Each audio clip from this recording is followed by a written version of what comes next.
In a quiet town where mornings smelled like tea and dust, there lived a small puppy named Milo. Milo wasn't born on the street. Once he had a home, a warm place, a red door, a child who used to laugh when Milo chased his own tail. But one day, the door closed, the laughter stopped, and Milo was left behind. At first, Milo waited. He sat near that red door every morning and every evening. Rain washed the road, and the sun burned his paws. But Milo waited. He believed, he truly believed, that his family would come back for him. Days turned into weeks. The red door never opened. Hunger slowly began to replace hope. Milo started to walk the lonely streets. He searched through trash bins, his nose sniffing around empty shops. But the world was not kind.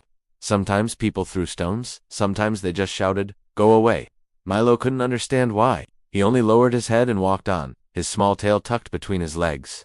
One night, Milo found shelter under a broken bench. The cold crept into his bones. His stomach hurt, but his heart hurt even more. He dreamed of the child, of warm hands gently stroking his fur, of hearing his name being called. When morning came, Milo woke up, once again, completely alone. One day, the delicious smell of bread pulled him towards a bakery. His legs moved on their own. He stood near the door, quiet and still. He didn't bark. He didn't beg. A man came out, looked at Milo, and kicked the ground right next to him. "Get lost," he yelled. Milo ran. He ran until his chest burned, until his little legs shook. He ran until he collapsed near a construction site, his breath coming in ragged gasps. And there he saw something strange. Another puppy, smaller than him, and even dirtier. It was curled into a tiny, shivering ball. Milo slowly moved closer. He remembered what it felt like to be cold and alone. Without a second thought, he lay down beside the little puppy, sharing his own body heat. He said nothing. That night, two lonely hearts slept side by side, finding a small flicker of warmth in a cold world. From that day on, they were a team.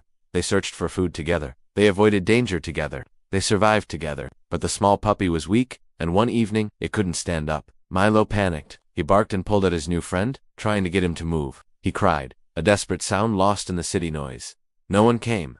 In a last, desperate attempt, Milo ran to the road. He stood in front of cars, barking as loudly as he could. A car screeched to a halt. A woman got out. She saw Milo, her expression concerned. Then she saw the little puppy lying on the ground.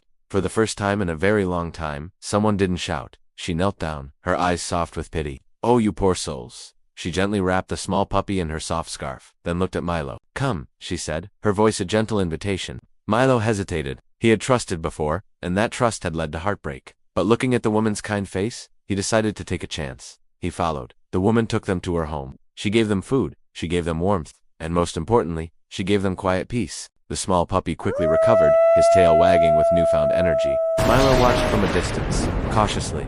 Days passed. The woman spoke gently to him. She never shouted. She never raised a hand. One night, as he lay on a soft rug, Milo felt something unfamiliar wash over him, a sense of calm, a feeling of safety. He slowly walked over to the woman, and placed his head on her knee. She smiled and began to stroke his head. Milo didn't move. He leaned into her touch. That night, for the first time in what felt like a lifetime, he slept without fear. Weeks later, Milo stood in front of a mirror. He was cleaner, healthier. He was still the same puppy on the outside, but inside, he was different. He was healing. One morning, the woman opened the red gate of her house.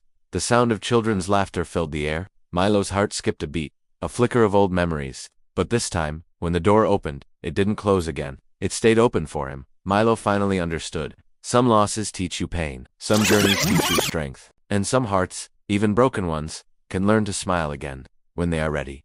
Thank you for watching Milo's story. If his journey touched your heart, please like this video and subscribe for more content that celebrates the resilience of the spirit. We'll see you in the next one.